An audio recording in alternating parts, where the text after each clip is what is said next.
Sleep. The climate in the Arctic is changing dramatically and rapidly, and it's changing so fast that it's transitioning to a new climate, where the new climate can't be predicted by the recent past.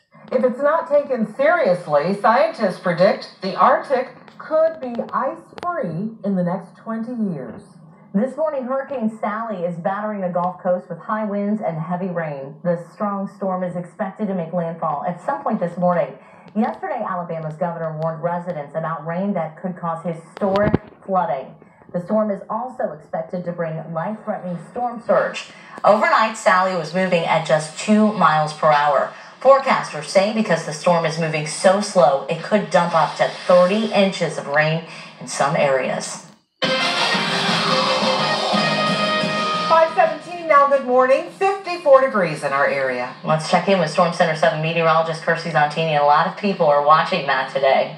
Yeah, Hurricane Sally did strengthen to a Category 2 storm, and it is currently making landfall. You can see as the eye continues to push onshore right at Gulf Shores there, Alabama. They're dealing with that, and you can see the heavy bands of rain stretch not only through Alabama, but also into the Florida Panhandle as well. And when we come and look at observed rain totals so far, more than 17 inches have fallen there between Dustin and Pensacola, Florida. More than 9 inches there along the Panhandle, and you can see in Alabama along the coast, more than 15 inches of rain has fallen already, and this storm is still sitting over them. So it is barely moving at about 2 or 3 miles per hour. Also, there has been reported 75-mile-per-hour wind gusts in Pensacola and Mobile, Alabama. Again, a little bit further onshore, has already started picking up wind gusts over 70 miles per hour. So Sally still producing those gusts up to about 125 miles per hour as it is moving on land, so making landfall here as we speak, and then heading through the end of the day today and into our Thursday and early Friday. You can see it will lose its tropical characteristics, but the remnants will continue to eventually move their way off to the Carolinas. For us here locally this morning, it is cool, it is dry and quiet, so we've got a totally different forecast up here. We're sitting at 42 degrees in Urbana, 49 in Xenia, and 45 in Greenville. For the little ones today, it's definitely a split season where it is cold enough for a sweatshirt this morning, but this afternoon we're going to end up to about 80 degrees. So a very mild day for them here. Our bus stop forecast, they may need their sweatshirts tied around their waist when they come home from school today. And you will again notice the hazy, milky sky as we will still have that wildfire smoke high up in the atmosphere over us. Satellite and radar, not much to track besides some of that haziness later this morning. Live Doppler 7 radar will also stay dry today, but it does look like we could squeeze out a few light showers for tomorrow.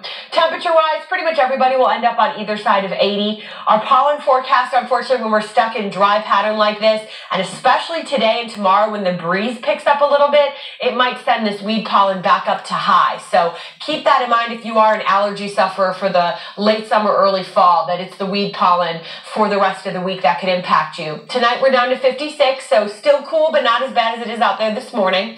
And Futurecast does show as we go through your Wednesday, not much to track here in terms of cloud cover. It'll likely just be a hazy sky through the afternoon, and then later tonight we will get some clouds to start developing. Thursday, that cold front will drift in from the northwest. As it does push through, it's going to try to squeeze out a stray shower or two, but we're talking very light, very isolated. Pretty much a lot of the Miami Valley will end up staying dry. So if your grass is getting kind of crunchy, unfortunately, you're not going to get much rainfall today. Looking at our 5-day forecast here, you can see the last weekend of summer will definitely feel like fall. We're going to have mornings in the 40s and our highs will be around 70. We bring you weather and traffic every 10 minutes. Let's check in with Sergeant Mark now. Good morning.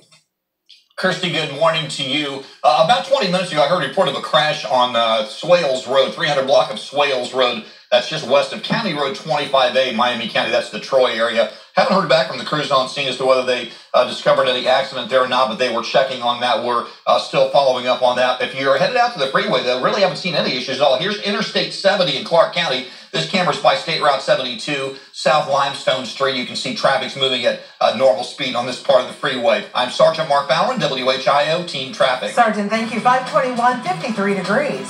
Several cities are evaluating their Halloween plans. Who plans to celebrate and who is holding off until next year. This toxic waste site will not be cleaned up anytime soon. The reason it's still sitting and the county's new plan to get it picked up.